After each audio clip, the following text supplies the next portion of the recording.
Welcome to day 1399 of What You Up To Now. Sharon Horne-Ellstrom here, documenting the journey as I transition from brick and mortar corporate world of business to the online world of business, and back and forth and back and forth. And what I'm doing these days after, 48 years running different businesses, 48 plus now, and over a quarter century of that in corporate America as well. So simultaneously doing those things and the experiences I've had, different industries I've been in, what's worked, what hasn't, what's worked online and offline, what's worked one place but not the other, etc. I share those things as I go through my journey.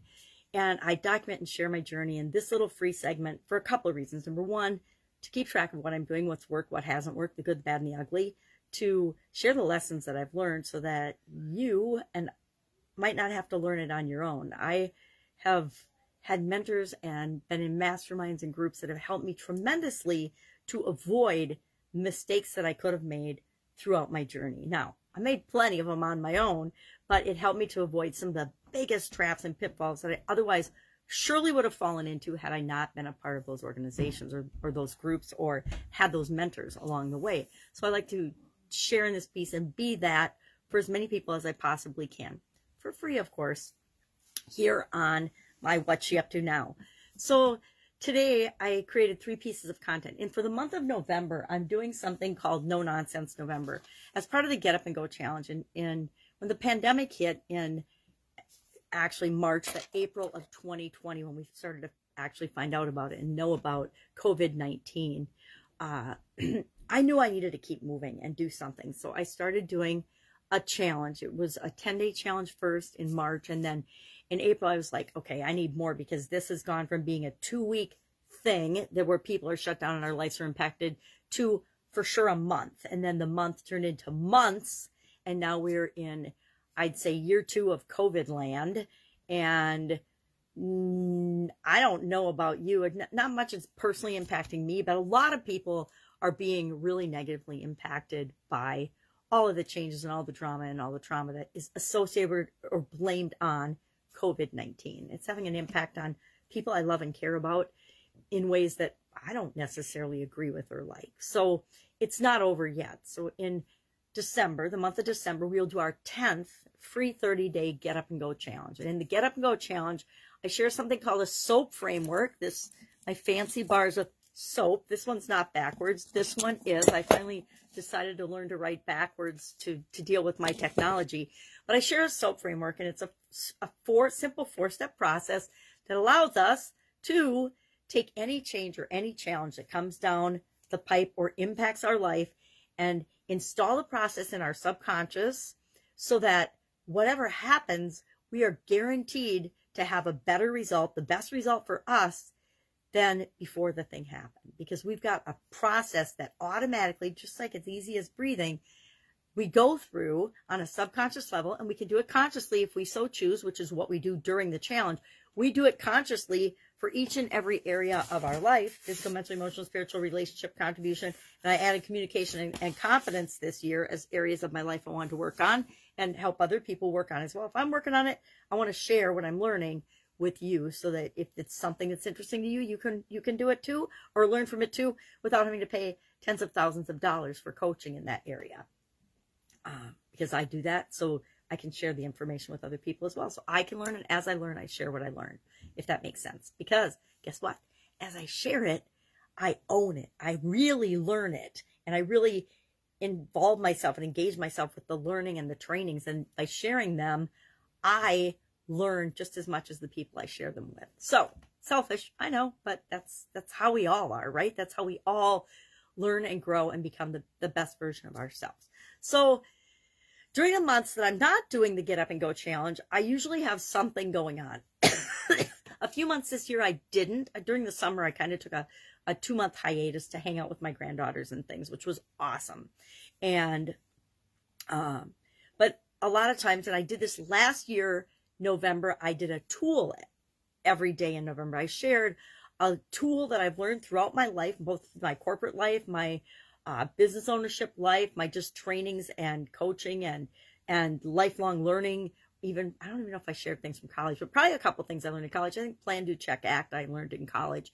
And so that is a tool that I shared. But I shared a tool a day. So this year, and then I incorporated that into the challenge every month, sharing tools that I use all the time. Why not teach other people that they can use those tools too? So I apply them to the SOAP framework so that people have a whole trunk load, a whole toolbox full of different things that they can use, not only for things that challenge them, but for other areas and aspects of their life.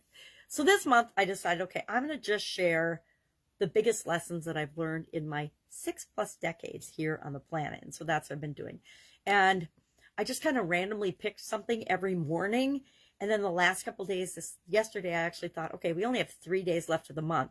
If I were sharing the most important pieces of wisdom, the most important lessons learned in my lifetime so far with my granddaughters, what would I want to make sure that they knew? And so I decided that these last 3 days are about rounding off that list. Now, are there other lessons learned? Of course, I've learned literally tens of thousands of important ones. What are the ones that come up time and time again that are really important? And so today was give. Give what it is that you want to receive. Give what it, take into account that life is an exchange of value. What we put our energy into, we're not going to get more. We might get more out of it than we put in, but we actually have to put things in before we're going to get anything out. So that was our topic for today. And the next 2 topics are also near and dear to my heart, of course, as are all of them, or I wouldn't have shared them, right?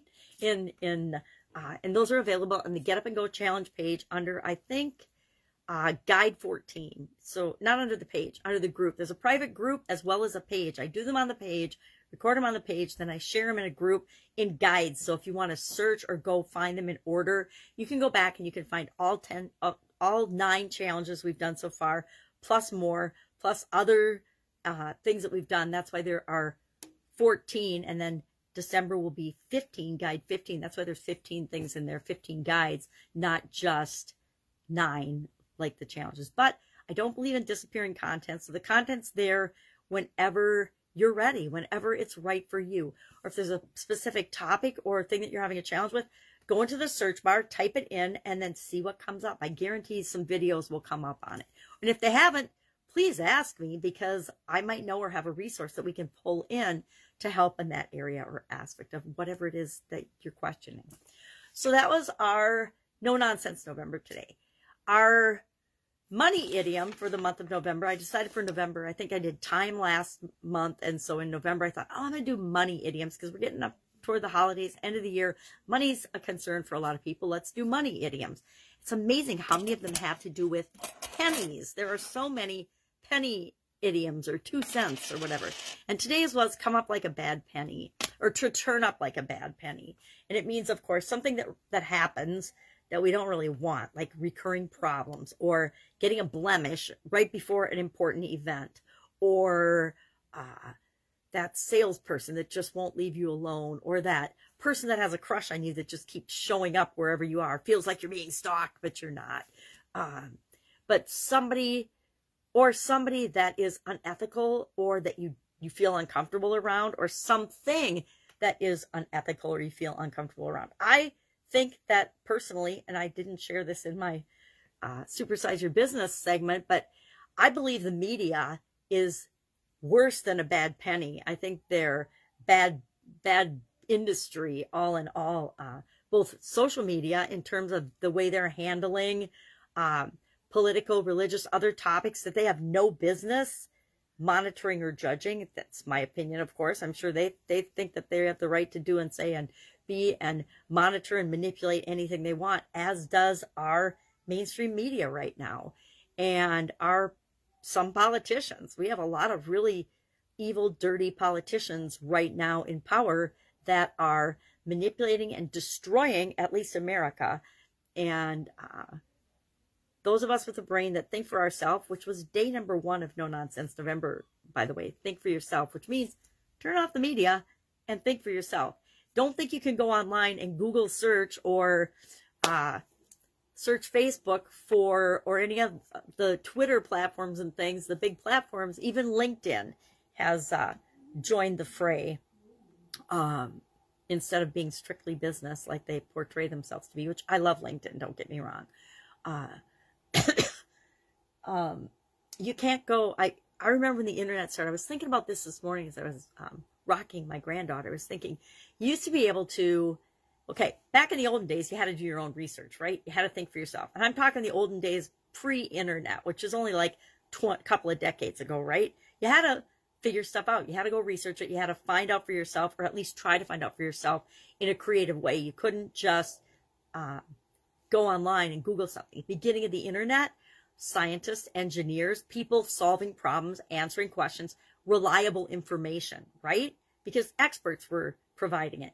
Nowadays, the internet is manipulated, full of lies, deceit, fake people, bots, misinformation, purposefully manipulated information. So you can't just ask Alexa or ask Google, or now because you can talk to your computers, which I do a lot given my vision, but you can't trust the information that you're getting because it's all filtered through these crazy algorithms that aren't about getting facts and real information out. They're about selling a story, selling a version of events that they want people to see and hear and think and believe. And the sad thing is, a lot of it is just lies, outright lies and manipulation. And that's why it's so important for us to find other sources and other ways to get our information and think for ourselves, right? Again, a tangent. That was a wild, a wild ass tangent, I would call that.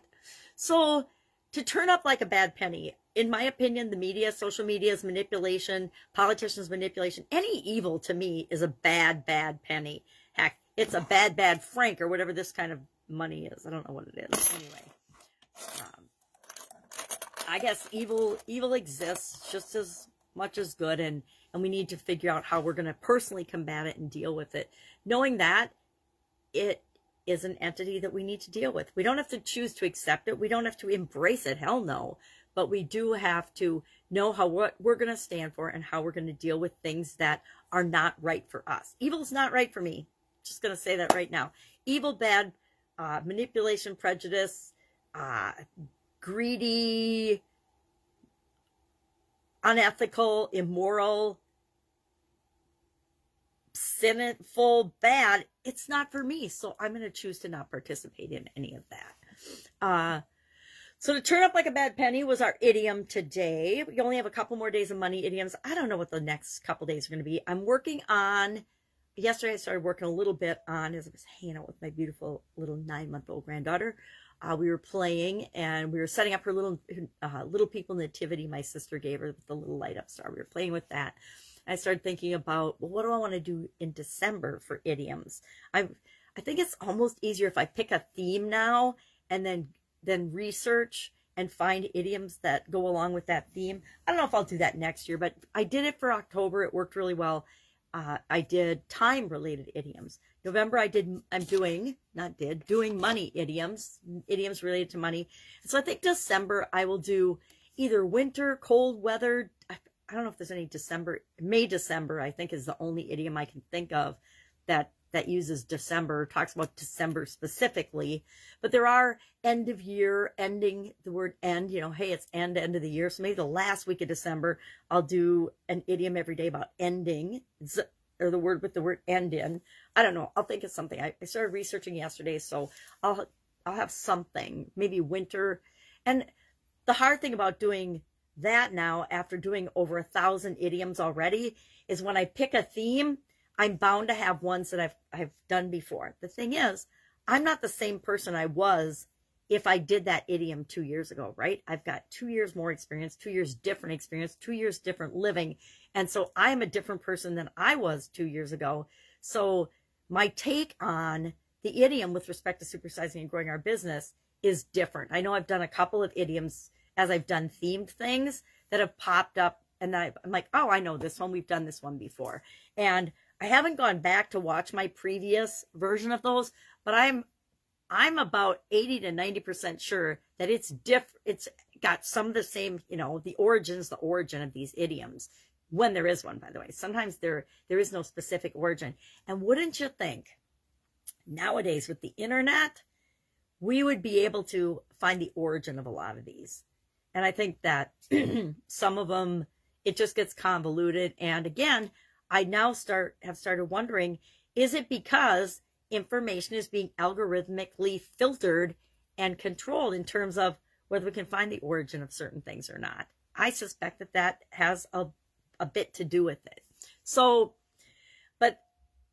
so the information, the origin should be the same, but how I interpret that with respect to growing and supersizing and building a business is different as I become different. As I grow and become and get better, my interpretation of things, I hope, becomes slightly different and better. And sometimes I just forget to talk about or think about something when I cover an idiom, and then I remember when I go to do it again. So I don't think there's anything wrong with covering the same idiom again. Again, I've done them over 1,000, so I'm bound to repeat some. And some are worth repeating, right? Because they are popular, they are common, or they are something that we really, really should think about because they're impacting a lot of people that we're probably coming in contact with in our business and in our lives.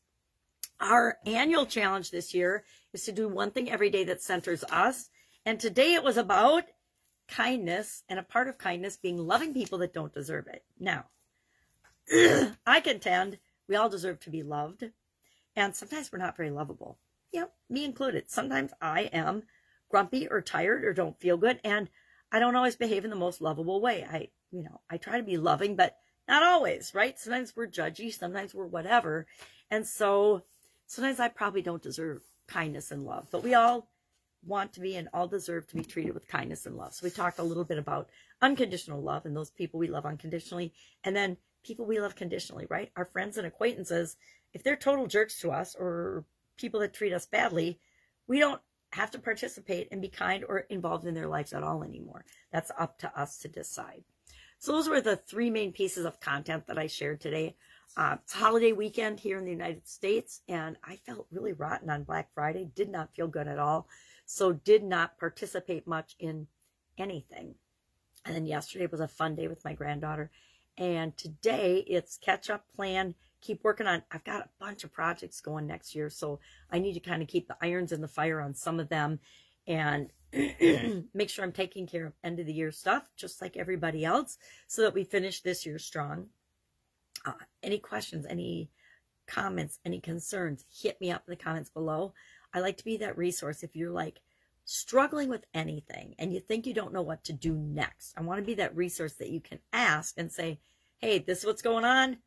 What do I do next? And I will tell you right now, I will make that a conversation, and you will discover that you already know what to do next, and we'll make sure that you take that next step and not get stuck. Because one of my most frustrating times in my life has been when I felt like I was stuck. I really knew what to do, but something was holding me back from doing that. And I want to make sure that you don't ever feel stuck like that, because we don't have to be stuck. We don't have to tell ourselves we don't know what to do, because we always know what to do. Even if we don't really want to do it, there's something holding us back, but we always know what to do. And we just need the confidence and the desire and the motivation to take that next step. All right, have an awesome day. I'll, of course, be with you tomorrow.